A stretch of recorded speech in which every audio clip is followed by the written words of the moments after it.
අයිබෝන් අද දවසෙත් අපිත් එක්ක ඔබ දන්න ඔබට රූපේ දැක්ක ගමන් මං හිතන්නේ සියලුම දේවල් මතක් වෙන චරිතයක් අද දවසේ සරසවි මැදිරියට පායලා ඉන්නවා. එතුමත් එක්ක තමයි අපි අද දවසේ කතා කරන්න සූදානම් වෙන්නේ. මෙතුමා එක්ක කතා කරේ සමහර දේවල් තියෙනවා මේ චරිත කාලයක් තිස්සේ අපි අතර නැති වෙනවා. හැබැයි අපි අතර නැති වුණාට ඊට කලින් කරලා තියෙන වැඩ හින්දා ඒ චරිත අපේ අතර ජීවමානව පවතිනවා. මේ එවැනි චරිතයක් තමයි ශ්‍රීනාත් මද්දුමගේ අයිබෝන් කියලා පිළිගන්නවා අයියේ. අයිබෝන් සචින්. මුලින්ම ගෙලින්නකෝ ලංකාවට ආවේ දවස් කීයකට? ඇත්තටම සචින් දවස් 10කට. හැබැයි මේ දවස් 10 තුල මං හිතන්නේ මාස 3ක වැඩ කරන්නේ නැති දුවනවා දැන් මම 3ට එනවා කියලා දැන් ආවේ 3:45 නේ. මම සාමාන්‍ය වෙලාවට වැඩ කරන මිනිසෙක්. ඉස්සලම ඉතින් හැමෝගෙම ඒ ගැන සමාව ඉල්ලනවා. මොකද වෙලාවට වැඩ දෙන්න ඕනේ. ඒ ඉතින් මොනවා කරන්නද දවස් 10 තුල ඉතින් විශාල වැඩ ප්‍රමාණයක් කෙරුවා. දැන් ඉතින් අද රෑ ආපහු පිටත් වෙනවා. ඉතින් ආය හම්බ වුණාම ආය ආපුවාම ආය මං හිතන්නේ මට එන්න වෙනවා තව මාස කිහිපයකින්. උදේකාන්ත මහත්මයාගේ අලුත් චිත්‍රපටයට. ඉතින් ඒවත් එක්ක ඉතින් ආය හම්බ වෙන්න පුළුවන්. හරි අපි ওই කාරණාත් එක්ක අපි චුට්ටක් මුලට යමු. ඇයි මේ ලංකාවේ තිබුණු සිනමාව, ලංකාවේ තිබ්බ කලාව, ලංකාවේ මේ ප්‍රේක්ෂක ආදරය දාලා රට යන්නේ? මොකද මේ මම සාමාන්‍යයෙන් කියලා තියෙනවා. හැබැයි මම කෙටියෙන් මතක් කරගෙන යමු. මම ඇත්තටම නොරටට යන්නේ රට හැරලා යන්නේ මේ සුඛ විහරණේ පතාගෙනවත් එහෙම නැත්නම් මේ රට හොඳ නැති නිසා හරි දැන් තියෙන ප්‍රශ්නනේ එහෙම හින්දා නෙමෙයි. අපි 2005 යන්නේ වෙන නිමිත්තකට. ඒ නිමිත්ත තමයි අපි 2001 විතර විවාහ වෙලා හැමෝගෙම අපේක්ෂාව දරුවෙක් ලබා ගන්න නේ. ඉතින් අපි විවිධ අපි බඳිනකොට වයසයිනේ රචනලා වගේ නෙමෙයිනේ. ඉතින් අපි බොහොම උත්සාහ කරලා ඊට පස්සේ අපේ නෝනට ඒ කාලේ ඉඳන්ම එයා පරිපාලන සේවයේ හිටපු නිලධාරිනියක්. අවසාන යනකොට ජනමාධ්‍ය අමාත්‍යාංශයේ සහකාර ලේකම්වරියක් හැටියට වැඩ කරේ. ඉතින් අපි හිතුවා අවුරුදු දෙකක් නිවාඩු දාලා අපේ රටට ගිහිල්ලා ඒ ට්‍රීට්මන්ට්ස් කරලා එනවා කියලා. එහෙම තමයි ගියේ. එහෙම ගිය කට්ටිය සදායි නැවතුනේ ඇයි? නැවතුනේ ඉතින් 2005 ගිහිල්ලා ඉතින් try කරා ඉතින් අවුරුදු ගාණක් try කරා. ඉතින් හැමදාම හිතනවා දැන් හරියයි කියලා. ඉතින් අවුරුදු 7ක් try කරලා තමයි ඉතින් settle වුනේ. හරි වැඩේ කොනේ ඊට පස්සේ තීරණය කරා ඉතින් දැන් එහෙම ඉමු කියලා. එතකොට ඉතින් අතරින් පතර ඇවිල්ලා ගියා ලංකාවට අපි දැක්කා. හැබැයි දශක දෙකක් පිටරට ඉන්නවා කියන එක සෙල්ලමක් නෙවෙයිනේ. ඔව්. අපි පොඩ්ඩක් කතා කරමු පිටරට කොහොමද දශක දෙකක් රැඳිලා හිටියේ කියන කාරණා. ඊට පස්සේ අපි යමු කලාවේ වැඩ කටයුතු ටික කතා කරන්න. ඔන්න දැන් සචින් මේක තමයි වාසනාව කියන්නේ. දැන් ඇයි ඕගොල්ලෝ මට කතා කළේ? හැබැයි අපි ඒ කාලේ මේ අපි යාළුවෝ මිත්‍රයෝ හුඟක් ආශ්‍රය කළා. ඒගොල්ලොත් එක්ක හිටියා. මේ දැන් එන අලුත් ආටිස්ලා වගේ නෙමෙයි. අපි ඒත් එක්ක ලෙන්ගතුකමක් තිබුණා. ඉතින් කලාවේ තුලත් මිනිස්සු අපිට ආදරේ කියන්නේ හරි ලෙන්ගතුයි. අපි හරි මේ කියන්නේ අව්‍යාජය කියන්නේ අපි බොහොම බුක්කෙන් කියලා මිනිස්සු දන්නවා. ඉතින් ඒ නිසා මේ වසර ගණනාවක් ඒ රැඳී සිටීමේ වාසනාව උදා වුණා. ඒ විතරක් නෙමෙයි. දැන් මම එහෙ හිටියට හුඟක් චිත්‍රපට නිෂ්පාදකවරු, ටෙලිනාට්‍ය අධ්‍යක්ෂකවරු මට කතා කරලා රංගපාන අවස්ථා ලබා දුන්නා. ඒතර මේ අවුරුදු 22 තුලම මම අවුරුදු දෙකකට සැරයක් අවුරුද්දකට සැරයක් පුරාට ඇවිල්ලා කරලා ආය යනවා. එතකොට ඉතින් මේ රටේ දැන් අදටත් මං අහපුවාම ප්‍රේක්ෂකයෝ හරි ලෙන්ගතුයි. ඉතින් ඒක ඕන තැනක ගියත් මිනිස්සු අඳුරගෙන කතා කරනවා. ඉතින් ඒක සචින් හරි සන්තෝෂයක්. ඒක විඳින්න හරි ආසයි. ශ්‍රීනාත් එක්ක කතාවේ මට පැහැදිලි වෙන දෙයක් තමයි කියන්නේ කලාව කරලා අපි හම්බ කරගත්තේ මිනිස්සු සහ ප්‍රේක්ෂකයන් කියන කාරණාව. හරියට හරි. මොකද ඒ කාලේ මේ දැන් වගේ අපි මුදල ඉස්සරහට දැම්මේ නැහැ. අපිට තිබ්බේ ආත්ම තෘප්තිය.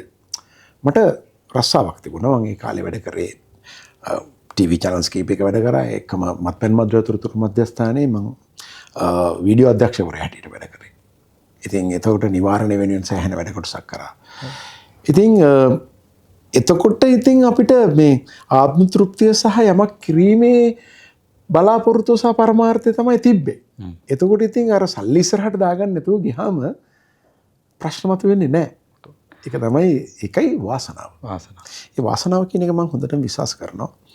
මොකද ලක් එක තියෙන්නට ඕනේ. දක්ෂතාවයත් එක්කම ලක් එක තියෙන්න ඕනේ. දෙවෙනි කාරණේ යම් කිසි දෙයක් ඉගෙනගෙන තමයි මෙතනට ආවේ. එතනට. නැතුව මේ එකපාරට මේ පැරෂුට් වගේ මේ එකපාරට ඇවිල්ලා බෝල බැලුම් බෝල වගේ පිම්බුනේ නෑ. බැලුම් බෝලේ පිම්බෙන්න සෑහෙන කාලයක් ගියා. සෑහෙන ගුරුවරු යටතේ ඉතින් මම සචින් හරිම මට කතා කරන්න දෙන්නේ නැහැ නේද? කමන්නේ නේ. කමන්න කියන්නේ. මේ මම හරි වාසනාවන්ත නළුවෙක්. දැන් මම ඉස්සෙල්ලම පාසලෙන් වේදිකා නාට්‍ය තිස්ස ගුණවර්ධනයන් වෙල්ස් කුමාර විද්‍යාලයේ මගේ විද්‍යාලයේ තිස්ස ගුණවර්ධන සර්ට පින් සිද්ධියෙන් තමයි අද අපි දෙන්නත් හම්බෙන්නේ. මේ ගමන ආරම්භ කරේ තිස්ස ගුණවර්ධනයන්. මේ මොනරවිල කියන නාට්‍යයේ මේ පුංචි චරිතයක් මට හම්බුනේ. ඒකත් මේ මම කියලා තියෙනවා මගේ පොතේ තියෙනවා මම ශ්‍රීනාත් කියන පොතේ. මේ ළමෙක් එක දබර වෙනකොට දුන්න දඬුවමක්. දනුව තමයි අද හවස ආර්ට් රූම් එකට එන්න. ඉතින් අපිට ඉස්කෝලේ තියෙන ලොකු ආර්ට් රූම් එකක්. ඒක තමයි ওই මූර්ති චිත්‍ර කලාව නාට්‍ය ඔක්කොම ප්‍රැක්ටිස් කරන ලොකු හෝල් එකක් තිබුණා සර්ට. ඉතින් එන්න කිව්වා. ඉතින් මමයි අර ගහගත් එකයි වෙව් ලෙවල් 4මාරට ගියා. සර් කිව්වා මේ අර ළමයට යන්න කියලා. මට කිව්වා ආර්ට් රූම් එකට යන්න කියලා. ඒ ගියේ ගමන තමයි මේ. ඉතින් ඒකෙත් මට හම්බුනේ පුංචි චරිතයක් මේ දැන් සචින් එක්ක කතා කරනකොට මම බවා ගන්න ඕනේ තේරෙන්නේ නැත්නම්. ඒ වැවිල්ල ඒ කාලේ ඉඳන්ම තිබුණා. මට තිබුණේ මේ පුංචි චරිතයක් මන්ත්‍රීතුමා එන තැන මේ ලවුඩ් ස්පීකර් එක අරන් එන සවුන්ඩ් ඔපරේටර්. මට තිබුණේ එක දෙබසයි. වයර් පා ගන්න එපා කරන්ට් එන්නේ නැහැ. මුළු නාට්‍යෙම ඔච්චරයි දෙබස. හැබැයි මං හිතුවා මේ ඒ කාලෙත් මට මේකෙන් මට මම වැමක් කරන්න ඕනේ කියලා. ඉතින් මං ඒකට ලවුඩ් ස්පීකර් ලොකු ලවුඩ් ස්පීකර් එකක උස්සන් ගන්නලා තියලා අර මයික් ටෙස්ට් කරලා ටෙස්ටිං 1 කියන එකට ජස්ටිං 1 කියලා පටන් අරගෙන ඉතින් මම මේ පොඩ්ඩේදී ඔඩියන්ස් එක අල්ලගෙන බොහොම ශෘංගාරාත්මක නිකන් හිනාවක් ගත්තා. ශ්‍රීනාත් ඔය කාරණාව කියද්දී ආයෙ මතක් කරනවා මම හිතන්නේ මේ පළවෙනි නිවේදකයානේ ළමා. ඔව්. ජාතික රූපවාහිනිය. අන්න ඒ කාරණාවත් පොඩ්ඩක් මතක් කරගෙන යමුකෝ අපි. ඒකත් ඔය ඉස්කෝලේමයි ඒ දවස්වල 81 වගේ කාලේ ඉතින් කවුරුත් නෑ රූපවාහිනිය දාපු අලුත. ඊට පස්සේ දරුතරු කියලා වැඩසටහනක් තිබුණා. ඒක මිස්ටර් කමූර් සහ ජේ වින්සන් කියන මහතුරු දෙන්න. ඒතර කවුරුත් නෑ හරිම කීප දෙනෙක් තමයි වැඩ කරන්නේ. ඉතින් අපිට නාට්‍යයක් දුන්න පැදුරු මාලිකා කියලා. ඉතින් ඒකේ ඉතින් එනවුන්සර් කෙනෙක් ඕනේනේ දැන් මේක කියවන්න දැන් මේ. ඉතින් ඒ වෙලාවේදී මිස්ටර් කමූර් লীලා දුන්නේ කොලේ අදටත් මං ගාව තියෙනවා. වසර කීයද දැන් 81 විතර මට හිතේටම. ඉතින් ඒ ලියලා දුන්න කොලේ සර් මෙහෙම බල්ලා දරුවෝ මේක කියවන්න කියලා දරුවෝ කියලා සර් කතා කරනවා මේක කියවන්න. ඉතින් ඒක තමයි පළවෙනි නිවේදනය. දරුවෝ. ඔව් දැන් ওই කාරණා ටිකත් එක්ක මේ ශ්‍රීනාත් අයියේ දැන් මේ දේවල් සියල්ල ඔබ කරගෙන ඇවිල්ලා ඔබේ ජීවිතේ හැරවුම් ලක්ෂයක් එනවා ළමයා හින්දා. ඒ ලක්ෂයට ඔබ ගමන් කරලා ඉවරලා අපිට රට ගමන් කරලා තිනවා. හැබැයි ඒ කාරණා ඉවරුණාට පස්සේ මෙච්චර සේවයක් කරපුවා මෙච්චර ප්‍රේක්ෂක ආකර්ෂණයක් ඉන්න රටට ආපහු එන්න ඕනේ කියලා හිතුන්නේ නැද්ද? අපෝ හැමතිස්සෙම හිතනවා සර් රැට සමහරින් අඬනවා සචින් ඇඬෙනවා. ඒ හේතුව මේකයි. දැන් අපි ඇවිල්ලා වේදිකා නළුවනේ. ඔව්. අපේ ආරම්භයේ වේදිකාව. වේදිකාවෙන් තමයි රූපවාහිනියට ගියේ. රූපවාහිනියෙන් තමයි සිනමාවට. right? ඒතර මේ මම හිතන්නේ මේ තුනම යම් ආකාරයකට ජය අරගෙන ඒ තුනේම සම්මාන ගත්ත නළුවන් අතර ඉන්න නළුවෙක් තමයි මම. ඉතින් මට නිකන් හරි දුක හිතෙන්නේ මේ වේදිකාව උඩ දඟලපු ඒ ජවය නැති එක. දැන් අපි වයසයිනේ. ඉතින් මේ අර කාලේ වේදිකාව උඩ ඒ ජවය නැතුව හරි අමාරුනේ. අන්න ඒ ගැන හරි දුකක් තියෙනවා. ඉතින් ඒකේදී බලාපොරොත්තුවක් තියෙනවද අපෝ ලංකාවට පදිංචිට එන්න? අපෝ දැන් මම මේ දවස්වල මගේ නුගේගොඩ මම ගයක් හදනවා. ඒ හදනපු ගේ හදනවා. ඒක එහෙම තමයි ඉතින් හිටියට මේ බලාපොරොත්තුව මෙහෙ පදිංචිට එන්න. එන්නේ ඒක මම මේ සජින අමතක වෙන්න ඉස්සෙල්ලා මම කියන්නද මගේ ගමනේ පොඩි කෑල්ලක් ඒක කියන්නට ඕනේ දැන්.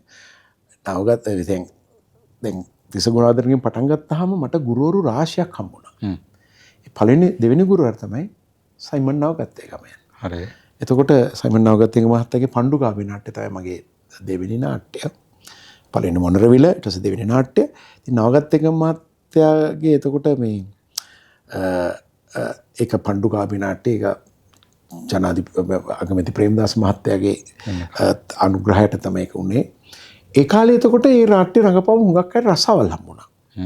යන් ළමයින්ට ගොඩනැගිලි ද්‍රව්‍ය සංස්ථාවේ පිරිමි ළමයින්ට ඔය එක තැන්වල නිවාස අධිකාරියේ එහෙමම රසාවල් රාජ්‍යායතනවල ඉතින් ඒ කියන්නේ මට හම්බුණා ජනෝදාව සංවේදන ව්‍යාපෘතිය. කියන්නේ සයිමන් නාගත්තේගම මහත්තයාගේ යටතේ තිබුණු පැල්පත් මුඩුකුනේ වතු වල මිනිසුන්ට කියන්නේ දරුවන්ට සෞඛ්‍ය වනින්න කියලා. ඒක තමයි ඒකේ මේන් පණිවිඩය තිබුණේ.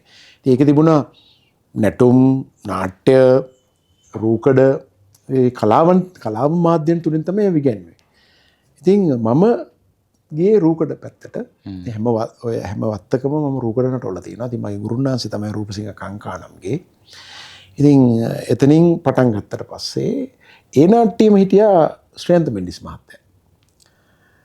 ඉතින් ශ්‍රේන්ත මෙන්ඩිස් කුසුම් රේණුගේ ඔය ආදර සම්බන්ධතාවය පටන් ගන්නෙත් ඔය පණ්ඩුගාමේ නාට්‍ය අපි ඒකට උදව් කරපු අය.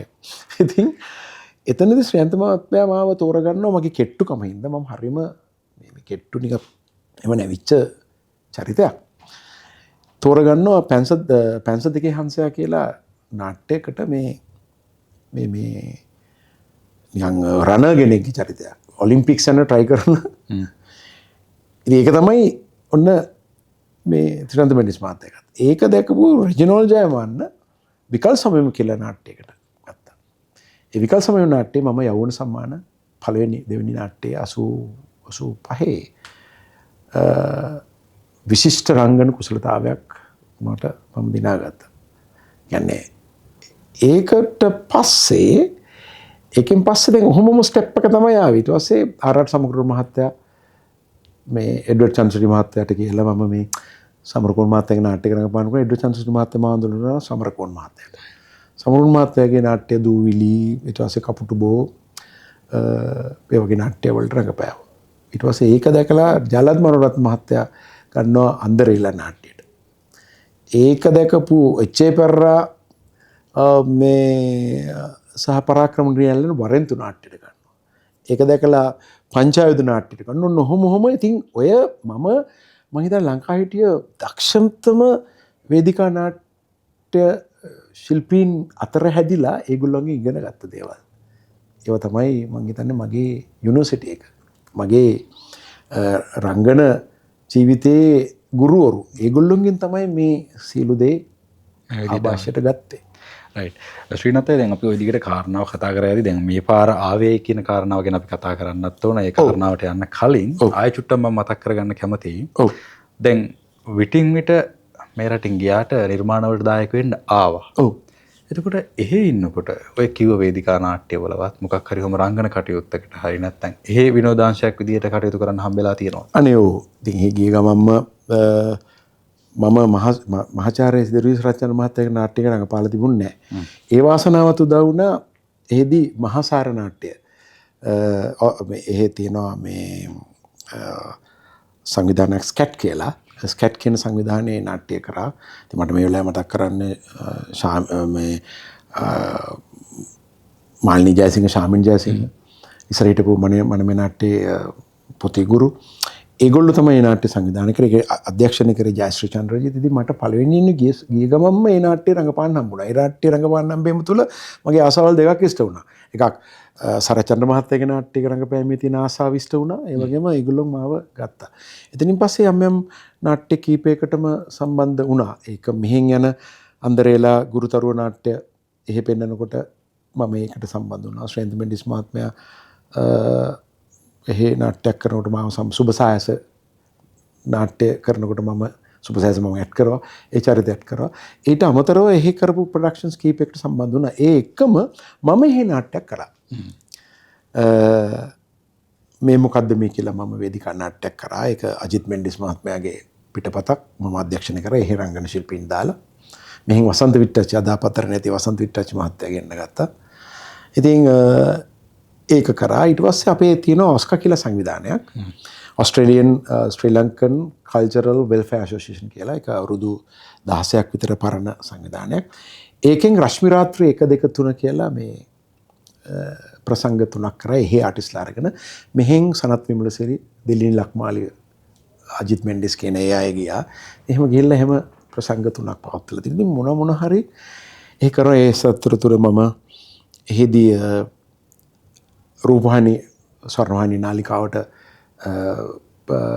පුදුම ඉස්කෝලේ කියන ඒ රූපවාහිනී වැඩසටහනට එහි සහන් රංගවල අධ්‍යක්ෂණය කරපු වැඩසටහනක්. ඒකට මම එහි විස්තර එක පොඩි වීඩියෝ වැඩසටහනක් කරලා එවලා තියෙනවා. ඊට පස්සේ සද්දා මංගල සූරිය බණ්ඩාරගේ සල්ලි පොකුරු කියන නාට්‍යය මම එහි ඉඳන් මේ රංගපාලා මෙහෙට එවලා තියෙනවා. ඉතින් එහෙම ඉතින් ප්‍රැක්ටිස් එකේ නිරන්තරයෙන් ඉඳලා තියෙනවා. ඔය එන කම්පියරින් කරනවා. ඉතින් දැන් ආයෙත් මම 16 ගිය ගමන්ම 16 යනවා මොහන් රාජ් මඩවල මහත්මයා එක ඔක්ලන්ඩ් යනවා. එයාගේ පොත් පිළිබඳව කතා කරන්න මම තමයි මෙල්බර්න් වලින් ඒකට සම්බන්ධ වෙන්නේ. වජිර ජාව දෙන එක මම කරන 16 වෙනිදා ඕක්ලන්ඩ් නගරයේ ඒක තියෙනවා. ඒක තියෙනවා. සම්බන්ධ වෙනවා. මේ පොඩි වාසි දෙකක් තියෙනවා. දැන් මෙහා ආපුවම මිනිස්සු අහනවා මේ දකින්න නෑනේ. දැන් මොකද මං ඉතින් කියනවා මේ ඉතින් ඒගොල්ලන්ටත් පුදුමයි මම කොහෙද ඉන්නේ කියලා. දැන් එහෙත් සමහර වෙලට ගියාම අහනවා ඔයා මේගොල්ලොත් එක්ක ආවද කියලා. අහේ ඉන්නවා කියන එක නෙමෙයි වැඩකට ආවා කියලා. වැඩකට ආවද කියලා. ඉතින් ඒ මං කිව්වේ ඒක තමයි සචින් වාසනාව. රයිට්. දැන් කලින් කතාවේදී මතක් කරා මේ ඔස්කර් සංවිධානය. ඔව්. ඒ සංවිධානයේ තියෙන යම් හේතුවක් නිසාම තමයි මෙවර මේ ලංකාවට සිදුවෙච්ච ආගමනයත් මේ පාදක වෙලා තියෙන්නේ. ඔව්. අපි ඒ කාරණාවත් කතා කරලමුකෝ. හරියට. දැන් අපි පෞගිය දෙසැම්බර් මාසේ එහෙට රස්නේ. හැබැයි එහෙට රස්නේ වුණාට අපේ හදවත් කම්පැනි වෙන සිදුවීමක් සිදුවන දිත්තක් වුණාට නොවැම්බර් වල. ඉතින් ඒක ආවට පස්සේ අපිට දැන් එහෙ අන්තර්ජාලයේ එහෙම බොහොම සීමා රහිතයිනේ. රයිට් ඕන තරම් පායි. ඉතින් අපි මෙහි අයට වඩා ඉස්සෙල්ලා මෙහි නිවුස් එහෙත් දකිනවා. එතකොට ඇතම රට ගැන දැන් ගොඩක් අය කියනවනේ මේ අපි එහෙනම් මේ රට හදනවා කියලා. හුඟක් අයට දොස් කියනවනේ. ඒකේ පොඩි කතාවක් තියෙනවා සතින්. දැන් හුඟක් අය මුල මෙහෙ තිබුණට කඳ එහෙ වුණාට මුල මෙහෙනේ. හැමෝම මේ රටට ආදරේ. සහ ඒ ගියාම හිතනවා ඒ රටේ වගේ මෙහෙත් හදන්න පුළුවන් නම් කොහොමද කියලා. ඒකයි ඔය අවංකව තමයි ඔය කතා කරන්නේ. නැතුව මේ වෙන දෙයකට මම ඒක හොඳටම දන්නවා දැන්. ඔය මිනිස්සු කතා කරන කියනවා එනවා ඔයගොල්ලෝ කියවන්නේ මෙහෙ ඇවිල්ලා හදන්න. ඒක නෙමෙයි ඒ ඇත්තටම. ඒ ආදරේකමට. කියන්නේ ආසයි මේ විදියට අපිට ඇයි අපේ රට හදන්න අපේ රටට මොන හරි කියන්න බැරි කියලා. ඉතින් ඒ කාලෙදී දිත්තකුණාට වපහම හුඟක් අය යම් දේවල් මුදල් එකතු කරලා යම් දේවල් කළා. ඉතින් ඔස්කර් සංවිධානයත් කල්පනා කරා අපි මොන හරි කරන්න ඕනේ කියලා. ඊට පස්සේ ඒගොල්ලෝ අපි කට්ටිය ඒකේ ප්‍රෙසිඩන්ට් ශ්‍රී අනි ජයවික්‍රම ෆවුන්ඩර් ප්‍රෙසිඩන්ට් උත් එයාමයි. දැන් අවුරුදු 16ක් විතර පරණ සංවිධානය. ඉතින් අපි කමිටි එක තීරණය කරා මේ අපි ෆුඩ් ෆෙයා එකක්. නැත්නම් මේ ආහාර පොලක් පවත්වන්න. නිකන් ඒ රටේත් මිනිස්සු නිකන් සල්ලි දෙන්නේ නැහැ. හරි අමාරු වෙන්නේ සල්ලි හම්බ කරන්නේ. ඉතින් එහෙම සල්ලි නිකන් දෙන්න විදිහක් නැහැ ඇති. ඉතින් අපි ෆුඩ් ෆෙයා එකක් තියලා අපි සල්ලි හොයාගත්තා මිලියන 4කට වඩා වැඩි ප්‍රමාණයක්. සහ පොත්පත් කම්පියුටර්ස් ඒ වගේ දේවල් අපිට හම්බුණා. ඊට පස්සේ අපි තීරණය කළා මේක කොහොමද විනිවිදභාවයකින් මේ සල්ලි හරිය තැනට යොදවන්නේ කියලා. ඊට පස්සේ අපේ ලේකම්තුමා ඉන්නවා මහේන්ද්‍ර අධිකාරී. ඔහුගේ මිත්‍රෙක් ඉන්නවා විශේෂ බලකාරී. මේ යුද හමුදා විශේෂ බලකාරී. කර්නල් රොනි ෆර්නැන්ඩෝ කියලා. ඉතින් එයාට කතා කරලා අපි විශේෂ බලකායේ පූර්ණ අනුග්‍රහය මත අපි මම මේක බලලා කියන්න පාසල් දෙකක් තෝරගත්තා. එකක් තමයි මාතලේ දිස්ත්‍රික්කයේ මොරගහමඩ කනිෂ්ඨ විද්‍යාලය සහ කවුඩු පැලැල්ල සිංහල කනිෂ්ඨ විද්‍යාලය.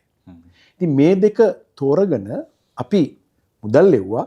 ඒගොල්ලෝ මෑන් පවර් දාලා විශේෂ බලකායේ සේවානිකායකගෙත් සම්බන්ධ වෙලා ඒගොල්ලෝ ඒ ඉස්කෝලේට ලැබ්ස් දෙක හැදුවා.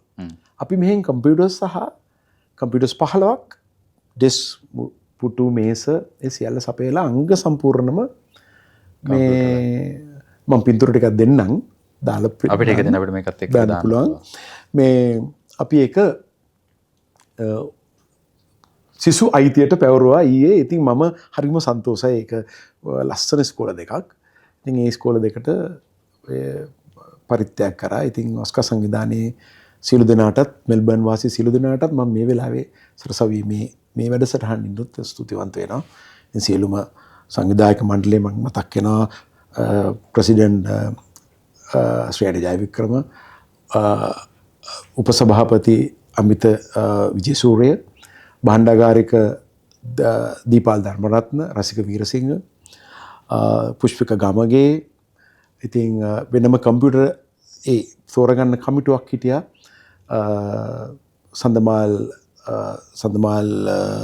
සඳමාල් ප්‍රවීන් පිරිස්, එතකොට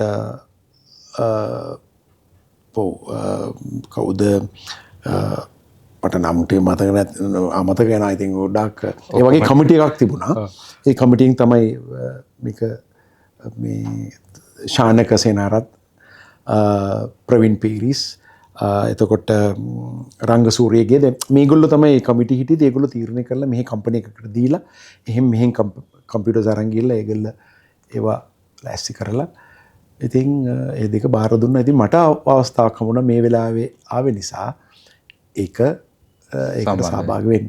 හරි දැන් ඒ ගියහම දැන් ටික කාලයකට පස්සේ ආවිල්ලා ඒ වයින් ගමකට ගියාමත් අර තිබුණු ප්‍රේක්ෂක ආකර්ෂණය කොහොමද? ඒක මම පින්තූරට පෙන්නන නම් ඒ විදිහමයි. මට හිතා ගන්න බෑ ඒකට වාසනාවක් තියෙනවා. මොකද ඔය පරණ කරපු මේ මතකද මිනිස්සුනේ රංකෙඩි හිටියේ මාව නේද? මේ රංකෙවිට කියන දෙකාන්ත මහත්තයාගේ චිත්‍රපටය ඉතින් ගොඩක් වෙලා YouTube එකේ තියෙනවා, channels වල යනවා. කොස්තාපල් පුංචිසෝම දැන් මේ දවස්වල කොස්තාපල් පුංචිසෝම යනවා. මම හිතන්නේ සාජන් පුංචිසෝම. ඉතින් කොස්තාපල් පුංචිසෝම ඇඩ් කරා. ගිය අවුරුදු ගින්දරි 3 ඇඩ් කරා. ඉතින් ඒවා ළමයි අතරේ ගිනි කෙලිසා ගිනි ආවේ මගේ පළවෙනි චිත්‍රපටය. ඒකත් උදේකාන්ත මහත්තයාගේ. ඉතින් ඒවා යනවා.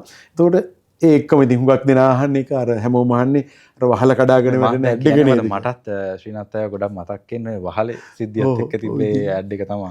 ඉතින් ඒකත් එක්ක ඉතින් ඒකත් වාසනාව මං කිව්වේ සජින්ට මුලින්ම. ඉතින් ඒවා මේ ඔළුවත් මිනිසුන්ගේ අතරේ මෙරී තියෙනවා. ඒකම අපි ඒ කාලේ ඇඩ් කරේ ඉතින් කතන්දර පිටුවනේ. පොඩි කාලේ ඒ කියන්නේ රූපායනී කතන්දර පිටේ. ඒ පොඩි අය ලොකු වෙලානේ තියෙන්නේ. ඉතින් පොඩි අයගේ මතකෙත් එක්ක ලොකු අයටත් මතකේ තියෙනවා. කතන්දර පිටුවේ හිටියේ මේ අර හාව ටිබ්බට නරියට ඇඳපු අයනේ කියලා. ඉතින් ඒකත් ඉතින් පොඩි වාසනාවක්. දැන් මෙවැනි යහපත් වැඩත් කරලා දැන් මිනිස්සු අතර මලක සරහනකුත් තියලා මෙන්න මේ කාරණාව මොකක්ද? මෙන්න මෙහෙම වැඩකුත් ඔබ විසින් නිර්මාණය වෙලා තියෙනවා. මේ කාරණාවත් එක්ක අපි බැලුවොත් එහෙම ඕක තමයි පළවෙනි නිමිත්ත. ඇත්තටම ওই නිමිත්තට ආපු ගමන් තමයි මේ නිමිත්ත සිද්ධ වුණේ. මොකද මට වඩා හුඟක් අය අපේ සංවිධානයේ ඉන්නවා. මම නිකන් සමාජිකයෙක් විතරයි. ඉතින් හැබැයි ඒ අය මට පැවරුවා මේ ගිහිල්ලා මේක කරන්න කියලා. ඉතින් මේක ඉතින් මගේ පළවෙනි නිමිත්ත. අපි මේක එහෙනම් කියලෙමු මොකක්ද මේ කාරණාව? මේක මේ මනමන්දාරම මේ තියෙන මගේ පොත නවල් එකක්. මේක සරසවි ප්‍රකාශනයක්. ඉතින් අලියන්න පාදක වෙච්ච කාරණාව මොකක්ද? මේක අන්න හොඳ එකක්. දැන් මේ දැන් ඇත්තටම ඔන්න සචින් අර මුලහපු ප්‍රශ්නේ. දැන් මං හිතුණා දව පළස අමතක කරලා පළස උඩ නගිනවා කියලා. පැහැදිලි කරගත්තොත් දව පළස ගැන ස්ටේජ් එකනේ දැන් ඉතින් අපි අමතකයිනේ. මං හිතුවා පළස කොළ පළස උඩ නගිනවා කියලා. එහෙම හිතලා තමයි මේ පොත් ලියන්න හිතුවේ. ඒ කාලෙත් තියෙනවා. ඉතින් හැබැයි මේ පොතට පාදක වෙන්නේ පොඩි අදර කතාවක්. ඒකදී මට හිතුණා දැන් මෙහි යන ශිෂ්‍යාවක් ඇත්ත මූණ දෙන ඇත්ත తত্ত্বය ඒ රටට ගියාම ඒ ගැන ප්‍රේක්ෂකයන්ට දැනුවත් කරන්න ඕනේ කියලා. හුඟක් අය ඇත්ත නෙමෙයි කියන්නේ. ලේසි නැහැ ජීවිතේ පටන් ගන්න. දැන් ඒක අපි කිව්වොත් හිතයි තරහවට කියලා. අපි කාරණාව කතා කරගෙන මතු කරන හොඳ කාරණා. දැන් ගොඩාක් අය මේ සුමානෙන් දෙකෙන් ගිය අය මාර මැජික් එකක් පෙන්වනවා මේ YouTube හරහා, තමන්ගේ TikTok හරහා. ඉතින් මේ නිකන් ලොකු චිත්‍රයක් මවනවා. හරි ලේසි ගිය ගමන් රස්සාව තියෙනවා, ගිය ගමන් කාර් එක තියෙනවා, පාරේ යනකොට Apple කඩන්න පුළුවන්. ඒ වගේ නිකන් හරි ඒ YouTube ඒවා බලනකොට හරියටම කේන්තිත් යනවා ගොඩක් වෙලාට. ඇයි බොරු කියන්නේ? ඒ ජීවිතේ හැම ලේසි ජීවිතයක් නෙමෙයි. ඒ කියන්නේ එහෙත් මේ දවස්වල ස්ටුඩන්ට් කෙනෙක්ට රස්සාවක් හොයාගන්න හරි අමාරුයි. ඒ ස්ටුඩන්ට්ලා මෙහෙන් සල්ලි පම්ප් කරලා ඉගෙන ගන්න බෑනේ. රස්සාවක් හොයාගන්න ඕනේ. ඉන්න තැනක් හොයාගන්න ඕනේ. වරේ වාහනයක් ගන්නට ඕනේ. ඉතින් මේ අම්මලා තාත්තලාගේ සල්ලි වලින් ඒක කරන්න බෑ. ඉතින් මම මේ පොතට පාදක කරගත්තා ඒ ඇත්ත ජීවිතයේ ඇත්ත හැටියට මේ එන අයට මේක පොඩ ගයිඩ් එකක් වෙයි මේ පොත කියවලා આવොත් කොහොමද සවයි වෙන්න ඕනේ කොහොමද එහි ජීවිතය කොයි වගේද මම අවුරුදු 23ක් දැන්. ඒතර මගේ අත්දැකීම් එකතු කරලා මම මේ පොත නිර්මාණය කෙරුවා. ඒකට පාදකුණ මම වැඩ කරන්නේ ඇත්තටම දැන් ඒ රටේ මේ මෙල්බර්න් නුවර පීටර් මැක්ලම් කියන කැන්සර් ඉන්ස්ටිටියුට් එහෙම නම් පීටර් මැක් කියන කැන්සර් ස්පිරිතාලේ පිළිකා රෝහලේ. ඉතින් මම අවුරුදු 22ක් එතන රස්සාව. එතනදී මට ඇති වෙච්ච මේ යම් සිදුවීම් තියෙනවානේ. යදවතට දැනිච්ච ඒවත් ඇතුල් කරලා ඒ එක්ස්පීරියන්ස් එක ලියපු පොතක් තමයි මනවන්දාරම. ඉතින් මේකෙන් මම පෙන්වන්න හදන්නේ ඒ ජීවිතයේ ඇත්ත කොහොමද එහෙ සවයි වෙන්නේ. මං කියන්නේ මේ එන්න ඕනේ හැමෝම එන්නට ඕනේ. හැබැයි එකපාරටම නිකන් ඇත්ත දැනගෙන මාර සුඛ විහරණයකට එනවා කියලා එන්න ඕනේ නැහැ. දැන් ඇත්තනවා අපි දැන් හොඳට ඉන්නවා. ඒ ඉන්නේ ඉතින් අවුරුදු ගණනාවක් අපි මේකට මේ කැප වෙලා. ඒ කියන්නේ මාසෙන් දෙකෙන් අවුරුද්දෙන් මේ තත්ත්වයට එන්න බෑ. හොඳ රැකියාවක් ඕනේ. රැකියාවක් නැතුව බෑ. රැකියාව නම් මෙහෙ දැන් උදේ බබාලා වගේ ගිය ළමයින්ට උදේට තේක දුන්න උදේට කෑම එක දුන්න ළමයින්ට කෑම හදා ගන්න වෙනවා. තේ හදා ගන්න වෙනවා. ඇඳුම් හොද ගන්න වෙනවා. මේ ප්‍රශ්නත් තියෙනවා. රස්සාවල් කරපු මෙහෙ ඉතින් ළමයි රස්සාවල් එහෙම කරන්නේ නැහනේ. ඒ ලෙවල් කරපු ගමන් එහෙ ගියාම ඉතින් ඒ ස්ට්‍රගල් එක තියෙනවා ඉතින්. ඉතින් ඒකයි ඉතින් මෙහෙමයි එහෙම ගියා කියලා හැමෝම අවුල් වෙන්නේ නැහැ. කොහොම හරි ඒ තමන්ගේ ගෝල් එකට යනවා. හැබැයි ඊසි නෑ. මහන්සි වෙන්න ඕන. මහන්සි වෙන්නට ඕනේ. හැබැයි ඊට වඩා මට තේරුණා මේ රටේ ඉඳලත් මේ රටේ ඉඳලත් ඒ ගෝල්ස් වලට යන්න පුළුවන් කියලා බොහොම රිලැක්ස් එකේ ඉඳගෙන. ඉතින් ඒක මට මෙහෙ ආපුවම දැනෙනවා. ඉතින් අපිටත් ඒක දැනෙනවා. ඉතින් මොනවා වුණත් හුදකලාව කියන එක එහි තියෙනවනේ. තියෙනවා. ඒ කියන්නේ ඉතින් තමන්ගේ තැන නෙවෙයි තමන්ගේ තැන නෙමෙයි කියලා අපි ඉන්නේ නොරටකනේ. අපිට මෙහෙ ආපුවම හරි ෆ්‍රී වෙන්නේ මේක අපේ රට කියලා ෆීලිං එකක් එනවනේ. ඒක ඉතින් අපිට සිටිසන් නම් වුණත් ඒක අපේ රට නෙමෙයි කියලා අපිට ඒගොල්ලන් හැමතිස්සෙම කියනවා. ඒගොල්ලෝ කියනවා උඹලගේ ලැන්ග්වේජ් එක ඉගෙන ගනින්. උඹලගේ කල්චර් එක ඉගෙන ගනින්. ඇයි එහෙම කියන්නේ? ඒ කියන්නේ අපිට උගන්වනවා මේ උඹලා මෙහි ආවට උඹලා ඔසියෝ නෙමෙයි. උඹලගේ ඒක ඉතින් උඩින් පෙන්නන්නේ නැහැ. ඉතින් ඒක තියෙනවා. ඉතින් ඒ වුණත් ඉතින් හොඳට ඉන්න පුළුවන්. ඉතින් හැමෝම එන්න ඕනේ. හැබැයි ඉතින් අර බොරු චිත්‍රවලට දැන් අපි මොන හරි ඇත්ත කියලා view එකක් දැම්මොත් මොකක් හරි YouTube එකට දැම්මොත් 100ක්වත් බලන්නේ නැහැ. බොරු කියලා දාන ඒවා මිලියන්ස් සමානලාට. ඉතින් ඒව තමයි ගොඩක් අය ගන්න. ඉතින් අපි ඇත්ත කියලා කිව්වත් ඒක පිළිගන්න සූදානම් නැහැ. නිකන් බලන්න ගහලා කියන දේවල් මේකයි මේවා මේ shopping එක ගිහලා පෙන්නනවා මේවා මෙහෙමයි. හරි. ඒක ඒවා නිකන් අර බොරු මැජික් පෙන්නනවා. මෙහෙන් මේ හදිස්සිය ගිය අය සමහර හදිස්සියේ මාස 2-3 ගිය අය අපිට උගන්වන්න එනවා ඕස්ට්‍රේලියාවේ ජීවිතේ. එහෙම තියෙනවා. මං කියන්නේ මේකෙන් නෙමෙයි. ඉතින් ඔන්න ඔක තමයි ඇත්ත කතාව. ඇත්ත කතාව. ශ්‍රීනාථය මතක් කරා වගේ කවුරු හරි කෙනෙක් රට යන්න යනවා නම් මං හිතන්නේ මේ වෙලාවේ මනමන්දාර ශ්‍රීනාත් මහත්මයාගේ ලියවිච්ච මේ පොත කියවන්න යම්කිසි අදහසක් ගන්න පුළුවන් අර කිව්වා වගේ. ඒ ගත්තොත් ඔබටත් මං හිතා රට යන ගමන හීනයක් නොවේ සහ මේ අපරාධී කියලා හිතෙන්නේ නැති වෙයි මේ වගේ තොරතුරු අරන් ගියොත්. මෙන්න මේ කාරණාත් එක්ක මං හැරෙනම් අර දැන් සඳහන් කරා වගේම ශ්‍රීනාථය අර YouTube වල Facebook වල පෙන්වන්නේ බොරුව. අපි දැකලා තියෙන සමහරක් අවස්ථාවල ශ්‍රීනාථයත් මේ සමාජ මාධ්‍ය තුල විවිධ කතා බහ කරන්න එනවා ලයිව් වෙවිලා තියෙනවා. මෙන්න මේ කාරණා සම්බන්ධව මොකද වර්තමානයේ ගොඩක් දේවල් මේ සමාජ මාධ්‍ය හරහා තමයි සිද්ධ වෙන්නේ. කොටින්ම කිව්වොත් එහෙම රට යන ඇප්ලිකේෂන් එක පාව පිරවන්න එන ඇඩ්වර්ටයිස්මන්ට් පවා එන්නේ සමාජ මාධ්‍ය. මෙන්න මේ සමාජ මාධ්‍ය බලපෑම සහ මේවා හසුරවන විදිය සම්බන්ධව චුට්ටක් කතා කරමු. ඇත්තටම ඒක දැක්කම කනගාටුවක් හිතෙනවා ඒක දකිනකොට. සමහරු ඒ තමන්ගේ පෞද්ගලිකත්වය කියන්නයි මේ වගේ පදනමක් හොයාගන්න. ඒ මං හිතන්නේ වීව්ස් වලනේ. දැන් වීව්ස් දැනගන්න දැන් මේ වලින් හිතුවට මොහේ සල්ලියක් හම්බෙන්නේ නැහනේ. නමුත් ඒක මොකද්ද පොඩි පිස්සුවක් කියලා මට හිතෙන්නේ. දැන් TikTok වල එහෙම දැන් සමහර නළු නිලියෝ දැන් බලන්න අපිරියයිනේ සමහරට. අපි දැන් කොස්ටියුම් එකක එහෙම බලන්න නිකන්. සමහර ඔය YouTube වැඩසටහන් වල තියෙන කොමඩි එහෙම කියලා කිව්වම මේ නළු නිලියන් දිහා බලන්නත් ඒගොල්ලෝ ඒකේ කැරක්ටර් එකක් කරනවා නම් ඒකට රෙඩ වෙන්න ඕනේ මේකප් එකක් ඕනේ නිකන් දැන් නිකන් ඒවා හරියට නිකන් මම විහිළුවක් වෙලා හැබැයි ඉතින් ඒකෙන් වෙන්නේ මහ විනාශයක්. දැන් සාමාන්‍ය යන් ජෙනරේෂන් එකේම ඒවනේ බලන්නේ. ඒතර හිතනවා හරි ලේසි. දැන් TikTok නළුව දැන් මට මම තවත් රූපයිනට සරහට ගියා. ඉතින් කිව්වා අපිට වඩා ප්‍රොෆෙෂනල්ස් වලට වඩා TikTok නළුව ගණන්ලු දැන්. ඒ කියන්නේ ඒගොල්ලන්ට ඉතින් ඒක ඇත්තටම මහ විනාශයක් වෙන්නේ. ඉතින් මේ කලාව සාහිත්‍ය සඳහන් කරන්න මේ සමාජ මාධ්‍ය වැරදි නෑ පාවිච්චි කරන එක පාවිච්චි කරන විදිය මොකද වැරදි. නැත්තම් දැන් තියෙන එකේ වැරද්දක් වුත් ශ්‍රීනාත්තර වගේ ඒවා දැන් වර්තමානිනකට දැනගන්නෙත් මේ හරහානේ. ඔව්. විවිධ වීඩියෝස් වලින්. ඔව්. නමුත් ඉතින් ඒව වලත් අපි කැටගරිස් කරලා තියෙනවා මෙයාගේ එක හොඳයි මෙයාගේ එක හොඳයි මේ දැකන හැම එකම බලන්නට යන්නේ නැහැ. ඉතින් ඒක ගැන මොකක් හරි මන් දන්නේ පාලනයක් හරි මොකක් හරි ඇති වෙ යුතුයි නැත්නම් මහ ඛේද වාචකයක් වෙයි. සමහර දැන් මන් දකින්නකොට සමහර වීඩියෝස් තියෙනවා මහ කුණුහරුප videos tele dramas sex education කියලා කියන්නේ උනට මහා හරි ඔලාරික දේවල් නිකන්. ඒවා ඉතින් මේවා සමාජ මාධ්‍යෙට ගියාම කොහොමද මේ සමාජයක් හදන්නේ? අපි මේ කියනවා අපි චේන්ජ් කරන්න ඕනේ මිනිස්සු චේන්ජ් වෙන්න ඕනේ කියලා. ඉතින් මිනිස්සු චේන්ජ් වෙන්නේ නැතුව මේවට මේ මම නම් කියන්නේ පොඩි නියාමයක් එන්නන ඕනේ. දැන් මේ ඕන දෙයක් කරන්න පුළුවන්. ඒ රටේ එහෙම බෑ. ඕස්ට්‍රේලියාවේ අද මම කියන්නේ ඒකයි මගේ දුවට බෑ. මගේ දුව අවුරුදු 15යි.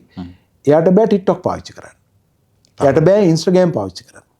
එයාට බෑ මේ Facebook පාවිච්චි කරන්න. අවුරුදු 16 වැඩි වෙනකන් ඒ තහනම් කරලා තියෙනවා. ඒගොල්ලන්ට බෑ ඒවට එපිය වෙන්න, ඒව බලන්න තහනම්.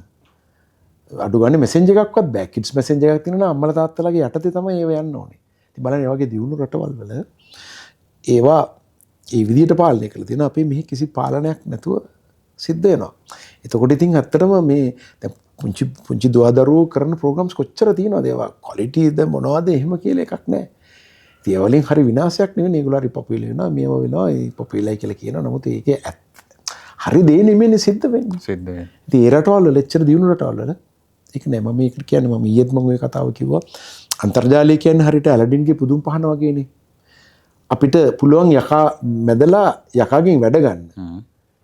හැබැයි යකා අපෙන් වැඩ ගන්න આવොත් මම කියන්නේ තාක්ෂණයත් අන්න ඒ වගේ. ඉතින් දැන් වෙලා තියෙන යකා අපෙන් වැඩ ගන්නවා කියලා මට පේන්නේ. ඒ කියන්නේ දැන් ඔය channels මේවත් ඒ වගේ. යකා ඉන්නකොට හිතෙන්නේ අපි මේ කරනවා කියලා. ඉතින් අරවා ටක් ගාලා කැමරා එකක් ස්මාර්ට් ෆෝන් එකක් තිබ්බොත් ඇතිනේ දැන් කරන්න එඩිටින් එකක් කරන්න. ඉතින් ඒක නෙමෙයිනේ ක්වොලිටි එක. දැන් අපි මේ කොච්චර මහන්සි වෙනවද මෙතන. දැන් කැමරා ශිප්පිය 3 දෙනයි. මේ ලයිට්ස් ගාලා මෙහෙමනේ වැඩක් කරන්නේ. දැන් කොහේ හරි අයිනකට යනවා ඉන්ටර්විව් එකක් කරනවා මේක දානවා. ඉතින් ඔන්න ඔය ඒ ක්වොලිටි එකක් කියන ඒවා සහ ඒ ක්වොන්ටිටි එක ඇතුලේ තියෙන දේ කුණු හරපද අරවද මට හිතා ගන්න බෑ. ඉතින් ඒවා හරියටම දකින්න අන්න ඒ ගැන හරියම කනගාටුවක් තියෙනවා. ඉතින් එහෙම කියලා මිනිස්සු හිතන්නේ හරියට මේවායින් ගොඩාක් සල්ලි හම්බ වෙනවා කියලා. එහෙම හම්බෙන්නේ නැහැනේ. රීච් කොච්චර ඇත්ත. ඉතින් ඔන්න ඔය ටික කතා කරන්න වෙනවා. තියෙනවා. ඊළඟට ශ්‍රීනාථයි මම හරියට දැන් ඔබ කිව්වා මේ ආදරේ හින්දානේ රට යන්න තීරණය කරන තමන්ගේ ළමයාට තියෙන ප්‍රේමය සහ ඒ සෙනෙහසේ තියෙන කොටසක් තමයි මේ වර්තමානයේ මේ ආදරය අපිට චුට්ටක් දැනගන්න පුළුවන්. දැන් ඒ රටේ කොහොමද ප්‍රේමය දකින්නේ? දැන් මේ රටේ තියෙන ප්‍රේමයත් ඔබ දැකපු කෙනෙක්. ඒතකොට ඒ රටේ මේ රටේ තියෙන මේ ප්‍රේමය සහ මේ ආදරය මොන වගේ වෙනසක්ද තියෙන්නේ? සහ වර්තමානයේ පෞද්ගලිකව ගත්තොත් ඔබ ප්‍රේමය දකින්නේ කොහොමද? දැන් මේ ප්‍රේමය කියන්නේ දැන් අර සරච්චර මහත්තයා කියනවනේ දෙන දෙයක් මිසක් ගන්න දෙයක් නෙමෙයි කියලා. ආදරය අපි දෙන්නට ඕනේ. දුන්නොත් ලැබෙනවා. හැබැයි මට දැන් මෙහෙදී මට හිතෙනවා ආදරයට වඩා ආදරය නෙමෙයි තියෙන්නේ කියලා. ආදරයට වඩා තියෙන්නේ මං හිතන්නේ නිකන් ගනුදෙනුවක් කියලා නිකන්. අපි කරන කාලේ අපි ආදරය බොහොම සුන්දරව දැක්කා. අපි අනිත් ආදරය කියන්නේ මේ ලව් කෙනෙක් නෙවෙයි අනිත් එකට ගෞරව කිරීමත් ආදරයක්. ලව් කෙනෙක් නෙමෙයි මිනිස්සු වැඩිහිටියන්ට සැලකීම. ඒ ආදරේ එක කැටගරිස් වලට එන්න පුළුවන්. මෙතන මේ ප්‍රේමන්තික සහ ප්‍රේමන්තියෙක් නෙමෙයි. ආදරේ කියන්නේ හරි වයිඩ් එකක්. ඉතින් ඒ ආදරේ හරියට වෙනස් වෙලා කියලා මට තේරෙනවා. දැන් ඊට වඩා වෙනස්. ඉතින් ඒ ආදරේ හරියටම ඒගොල්ලෝ බොහොම නැචරල් ආදරේ කරනවා. දැන් මෙහි ඒගොල්ලොන්ට එපා නම් ඒගොල්ලෝ වෙන් වෙනවා. දැන් මෙහි දැන් ගොඩක් ආදරේ මූලික වෙන්නේ නැතුව මේක වෙඩින් එක ප්ලෑන් කරනවා. හරි වෙඩින් එක ප්ලෑන් කරනවා. හැබැයි වෙඩින් එක ප්ලෑන් කරද්දී ජීවිතේ ප්ලෑන් කරනවා. ප්ලෑන් කරලා නැහැ. වෙඩින් එක ප්ලෑන් කරනවා ජීවිතේ ප්ලෑන් කරන්නේ නැහැ. බෙදලා අවුරුද්දෙන් ඇල්බම් එකකින් ඉස්සෙල්ලා ඩිවෝස් වෙනවා. දැන් ඩිවෝස් කේසස් වැඩි. හරියටම වැඩිනේ. ඒ හේතුව තමයි අනිකා තේරුම් නොගැනීම. සහ අලුත් පරම්පරාවේ ටාගට්ස් වෙනස්. මේ තාක්ෂණයත් එක්ක තියෙන කාරණාවක් කියලා මේ වතු කරන්නේ. තාක්ෂණයමත් නෙමෙයි. ඒ තාක්ෂණයත් එක්ක නිකන් තාක්ෂණය වැඩිපුර ගහණය කරන්න ගිහිල්ලා නිකන් රොබෝවරු වෙලා කියලා තියෙනවා. මනුස්සකම ආදරය සෙනෙහස ගෞරවය සිතුම් පැතුම් සාහිත්‍ය කලාව නෑ. පොතක් කියවන අය අඩුයි. සින්දුවක් අහන එක අඩුයි. දැන් සින්දු බැලුවත් අපේ කාලේ වගේ සින්දු නෙමෙයි.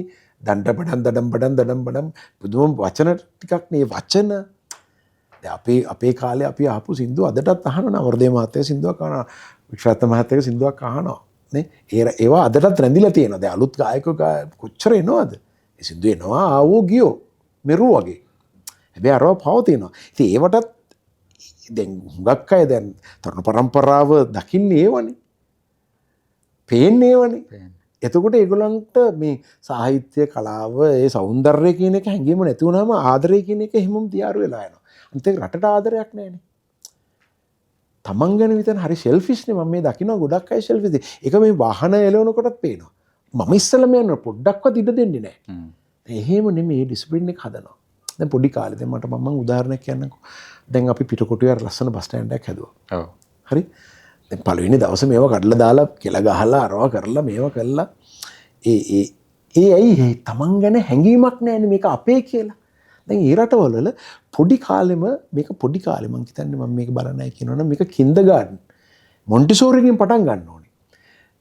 කොලේ ටොෆි කොලේ හරි තමන්ගේ කොලේ හරි බින් එකට දාන්න පොඩි කාලේ උගන්වන්න.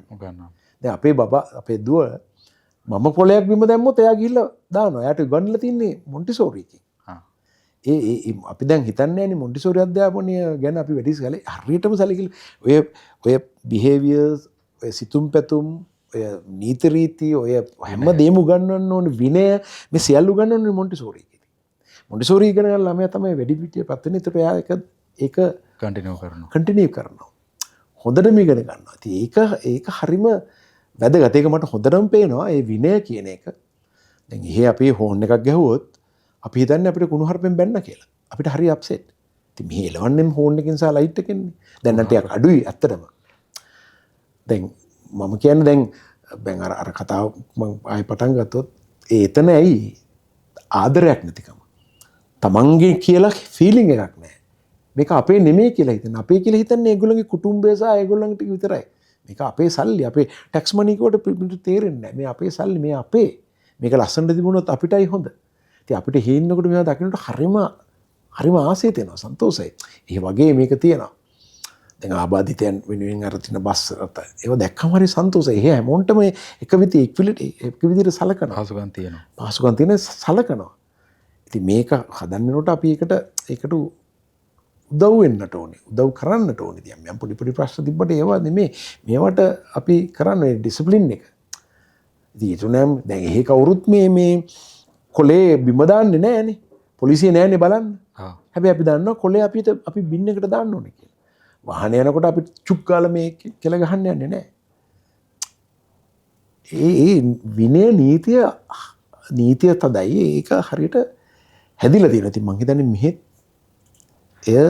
විය යුතුයි. එතකොට අපිට හොඳ ඒ කියන්නේ පොඩි කාලේ ඉඳන්ම මේවා දැනුවත් කරන්නට ඕනේ. සහ දැන් ගොඩක් වෙලාට අපි දන්නවා සිංගප්පූරුවේම චුවින්ගම් කන්න තානක් නේ ලොකු දඩයක් ගන්නවා. ඒ වුණාට ඒගොල්ලෝ කවදාත් ඒක කරන්නේ නැහැ. දැන් අපි දැන් ඕක මනුස්සකමත් එක දැන් අපි මෙහි ඉන්න අය වෙන රටවල් වලට ගිහිල්ලා හරියට ඒ ඩිසිප්ලින් එකත් එක්ක යනවා. හැබැයි මෙහෙට බැස්ස ගමන්ම ඒක අමතක කරලා ටක් ගාලා කොලේ එයාපෝට් එකේ විසි කරලා යන තත්ත්වයක් තියෙනවා. ඒක මන් දන්නේ ඒක හැදෙන්න ඕනේ. හැදුනහමට කොටියක පුල්ලි වෙනස් වෙන්නේ නැතුනේ ඒක වෙනස් කරන්නත් අපිට පුළුවන්. රයිට්. දැන් මේ කාරණා ටිකත් එක්ක ආදරය ගැනත් ලස්සනට කතා කළා. හැකියාවන් ගොඩක් තියෙන කෙනෙක් විදියට ශ්‍රීනාත් අයියේ පොඩි සින්දුවක් එහෙමත් අපි කියමුද? අප්පච්චි. හරි. පොඩි ලස්සන ගායනයකුත් අපි මොකද ආය අපිට තව කොච්චර කාලෙකින් දකින්න හම්බෙයිද කොච්චර කාලෙකින් හඬ අහන්න හම්බෙයිද කියලා අපි දන්නේ නැහනේ. හරි.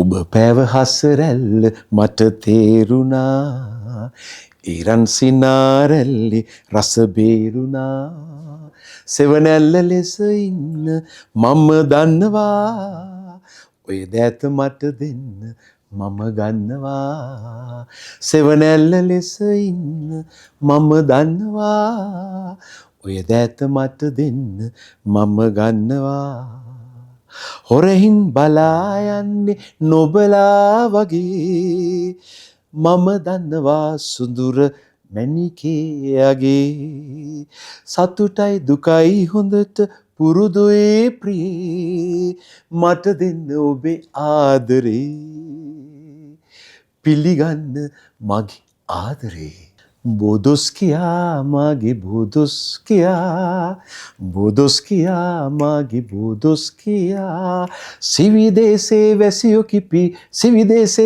කිපි පන්නමාලුය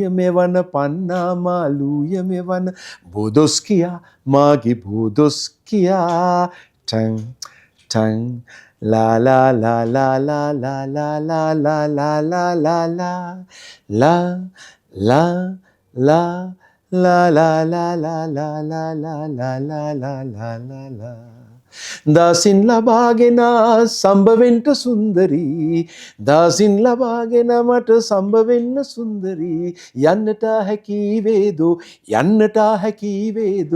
ධනෙ දෙයිද වෙස්සන්තර දානෙ දෙයිද වෙස්සන්තර බොදොස් කියා මාගේ බොදොස් කියා මාගේ බොදොස් කියා හරිම ලස්සනයි ශ්‍රීනාත්. ඒ කියන්නේ මතක් වුණා ඒ කාලේ වේදිකා නාට්‍ය සහ කියන ඔබේ රංගනයත් එක්ක ඒ තියෙන හඬ අවදි කරනකොට අපිට ගොඩාක් ඉතිහාසය තොරතුරු මතක් වෙනවා. ඔබ රංගනෙන් දායක වෙච්ච ඔබේ නිර්මාණ හැකියාව. මේ වැඩසටහන ඉවර කරන්න අපි සූදානම් වෙලා ඉන්නේ. අද දවසේ මෙච්චර කටයුතු ගොඩක් තියාගෙන අපිත් එක්ක එකතු වෙලා තියෙනවා. බොහොම ස්තුතියි අපේ ආරාධනාව පිළිගත්තට. මේ යන්න කලින් ඕස්ට්‍රේලියාවේ ජීවිතය ඇතුලේ අපිට තේරුණා මේ විවිධ අර්බුද වලට ඔබ මුහුණ දෙනවා. හැබැයි දේවල් වලට මුහුණ දීලා තමයි මේ ගමන ඇවිත් තියෙන්නේ. එන්නේ එහෙම මුහුණ දීපු අර්බුදයක් මම හිතන්නේ ගේ ගිනි ගත්ත කතාවක්. හොඳයි. මට ඒක අමතක වුණා කියන්න. අපි ඒ කාරණා කතා කරා. ඇත්තටම මේ 2023 මගේ නිවස සම්පූර්ණයෙන්ම අලු වුණා. දැන් අපි ඕස්ට්‍රේලියාවට අරන් යන්නේ බෑග් දෙකක් විතරයිනේ මුලින්ම මයිග්‍රේට් කරනකොට. ඉතින් මේ බෑග් දෙක අරන් ගිය මට සියලු සබ්බ සකරමනාවත් එක්ක මේ බෑග් දෙකක් නැති වුණා. ඇඳන් හිටපු ඇඳුම් විතරයි අපි තුන් දෙනාටම ඉතුරුනේ. ඉතින් සියල්ලම නැති වුණා. කියන්නේ මගේ සම්මාන මට ලොකු ලයිබ්‍රරි එකක් තිබ්බා. පොත් 3000ක් විතර ඒ ලයිබ්‍රරි එක මගේ තියටර් එකක් තිබුණා. මම වීඩියෝ සම්මාන මං හම්බෙච්ච මගේ ෆොටෝස්, පේපර් කටින්ග්ස් මේ සියල්ලම නැති වුණා. නමුත් ඉතින් වැටුනේ නෑ ඒ වෙලාවේ. ඒ වෙලාවේ අතරම ශ්‍රී ලංකේ කොමියුනිටි එක එහෙම නැත්නම් අපේ ශ්‍රී ලාංකිකයෝ මට හරිම ශක්තියක් වුණා. හැමෝම උදව් කළා. වචනෙන් මුදල් වලින් අපිව තියාගත්තා, අපිව බලාගත්තා. අපි වෙනුවෙන් ෆුඩ් ෆෙයා එකක් කරලා සල්ලි හම්බ කරලා සල්ලි දුන්නා. සල්ලි එකතු කරලා දුන්නා. ඒ වගේ ඉතින් ඒ වෙලාවේ හිටි හැමෝන්ටම දැන් මේ වෙලාවේ දැන් අවුරුදු ගාණක් ගිල්ලත් එයා මතක් කරන්න ඕනේ. එයා හින්දා තමයි අපි සබයි වුණේ. හැබැයි ඉතින් ජීවිතේ වැටෙනවා. ඒවට වැටෙන්නේ නැතුව නොසලී මූණ දෙන්න ඕනේ. ඉතින් අනිත්‍යයිද? බුද්දිස් ෆිලොසොෆි එක මතක් වුණා. බුද්ධ ආගමේ දැන් අපි සියලු දේ අනිත්‍යයි. ඉතින් අනිත්‍යයි කියන එක මේ ජීවිත කාලය තුල පසක් වුණා. සියලු දේ නැති වෙලා ආයේ ඉතින් ඒ සියල්ල ගොඩනගා ගත්තා. ඉතින් මම අපේ ගෙදර මම අලුත් ගයක් හැදුවා. අපිට එහෙ ඉතින් රක්ෂණ ආවරණය කරලා තිබුණා. ඉතින් රක්ෂණයෙන්නුත් මුදල් හම්බුණා.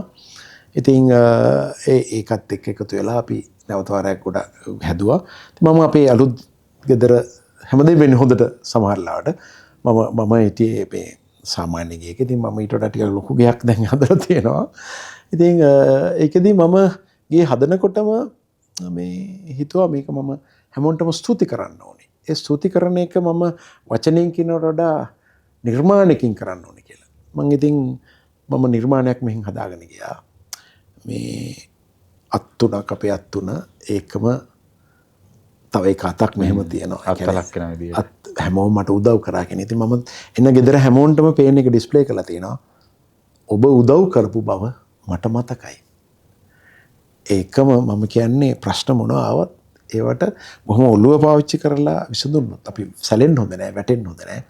ඇති මට පොසිටිව් තින්කින් ගැන සෑහෙන කතා කරන්න පුළුවන්. කොහොමද ඒකට මුහුණ දුන්නේ, කොහොමද ඒ ස්ට්‍රගල් එකට ෆේස් කරේ. ඉතින් හිතන්න නිකන් සියල්ල සුඛ විහරණයත් එක්ක තිබුණු සියලු ගයක් නැති වෙලා පාරට වැටුණාම ඇඳන් හිටු බැඳුමත් එක්ක ආයේ මේ தත්ත්වයට ගොඩනගා ගන්න. ශරීර සෞඛ්‍යයක් තියාගෙන, මානසික තත්ත්වයක් තියාගෙන.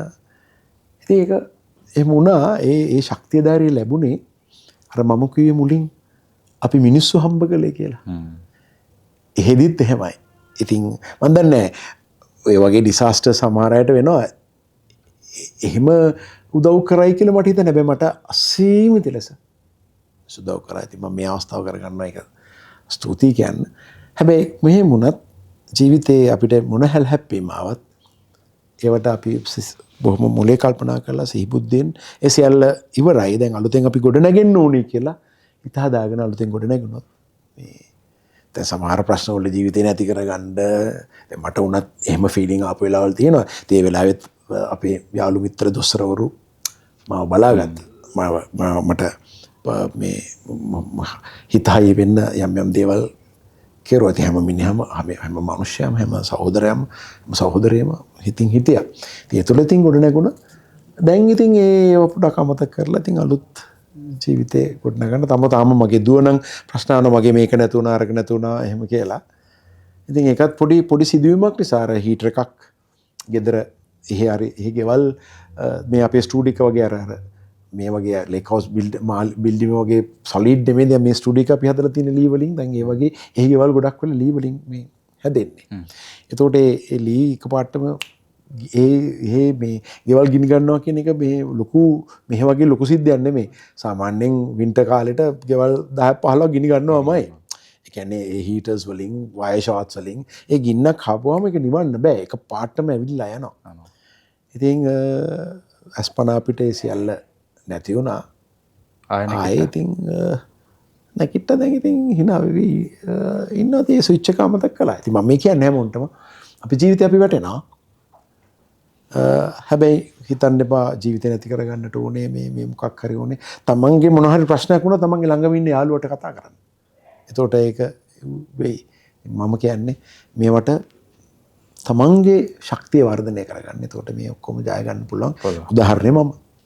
ඉතින් නැත්තම් මේ පොත මන මන්දාරම ඒවත් ඇතුළත් වෙලා තියෙනවා. කොහොමද ජීවිතේ වැටුච්ච වෙලාවක කොහොමද ජීවිතේ ජයගන්නේ සහ ඒවට කොහොමද ෆේස් කරන්නේ කියලා. ශ්‍රී ලාංකිකයින් හැටියට පිටරට ගිහිල්ලා මේ විදියට අභියෝග බාර අරගෙන මිත්‍ර ජීවිතේ ගොඩ ගන්න ජය ගන්න විදිය ගැන ඇත්තටම අපිට හරි සතුටුයි. ඒ කාරණාව ශ්‍රී ලාංකිකයට මටත් හරි සතුටක්. මොකද ශ්‍රී ලාංකික අපි කියන්නේ ගොඩක් කරදර වලට මුහුණ දීලා හැබැයි ඒ කරදර වලින් අපි නැගිට ජාතියක්. ඉතින් ඒ ජාතියේ තියෙන සංකල්පයක් විදිහට ඔබ වැනි කට්ටිය මේ වගේ දේවල් කරලි ඉවරලා වැටුනහම ජීවිතේ නැගිටලා ආපහු ගමන ආරම්භ කරන එක ගැන තියෙන ලොකු සතුටක් සහ අපිට ලොකු අත්දැකීමක් හම්බ වෙනවා වගේ. ඉතින් ඔබට පුළුවන් ජීවිතේ ගොඩක් අත්දැකීම් ගන්න ශ්‍රීනාත් ලියලා තියෙන මනමන්දාර පොත කියවන්න අනිවාර්යයෙන් මේකෙන් ඔබට ගොඩක් තොරතුරු දැක් ගන්න පුළුවන්. වැඩසටහනට ආවට ගොඩක් ස්තුතියි ශ්‍රීනාත් අයියේ. ඔයාට අවසාන වශයෙන් කියන්න තියෙන දෙයක් කියලා අපි වැඩසටහන නිමා කරමු. මම ඇත්තටම ස්තුතිවන්ත වෙනවා. ඉතින් මේ සියලු දෙනාටම විශේෂයෙන් සරසවි ඉස්සර සරසවි පත්‍රයේ ආටිකල් එකක් යනවා කියන්නේ අපිට හීනයක්. මගේ පළවෙනි ආටිකල් එක යනකොට මට ඉස්සර මෙහෙම ගන්න නෑ සරසවියට ආටිකල් එකක් ක්ලික් ගන්න. ඉතින් මගේ ඒ සියල්ල මම ජනක විශේෂයෙන් සරසවියේ මුල පිටුවක් සෝ අග පිටුවක් යන එක වෙනම කතාවක්. ඉතින් මට ඒ වාසනාවක් හම්බෙලා තියෙනවා. ඉතින් සරසවියට ලේක් හවුස් ආයතනයට ස්තුතිවන්ත වෙනවා. අද වෙනකොට ඩිජිටල් මාධ්‍ය අවකාශයත් ඔබට හම්බෙලා තියෙනවා සරසවියේ. ඒකට සන්තෝෂ වෙනවා. ඉතින් සරසවියත් නුවන් ඇනජිත් මතක් කරන්න ඕනේ මේ වෙලාවේ. ඉතින් සහ මේ වැඩසටහන නිෂ්පාදකවරේ අනේ මොකද්ද නම ශෂිනිකාට මම ස්තුතිවන්ත වෙනවා. මට මාව මේව දැක්ක ගම අයියේ මේ වැඩසටහනට එන්න කියලා වාගෙන් ගොඩක් දේවල් අපිට ගන්න තියෙනවා කියලා. ශෂිනිකාටත් ස්තුතියි. සහ මේ අපේ දන්න සීනියර් කැමරාමන් සහ මේගොල්ලන්ටත් ස්තුතියි. ඉතින් මේක මේ නාලිකාව ඒ කියන්නේ YouTube එක ජයින් ජයටම පත් වේවා. හැමෝම බලනවා. මම ආසාවෙන් මම මේක බලනවා. ඉතින් ඒ නිසා ඔබ සියලු දෙනාටම ජයම පමණයි. බොහොම ස්තුතියි. අයිබෝන්.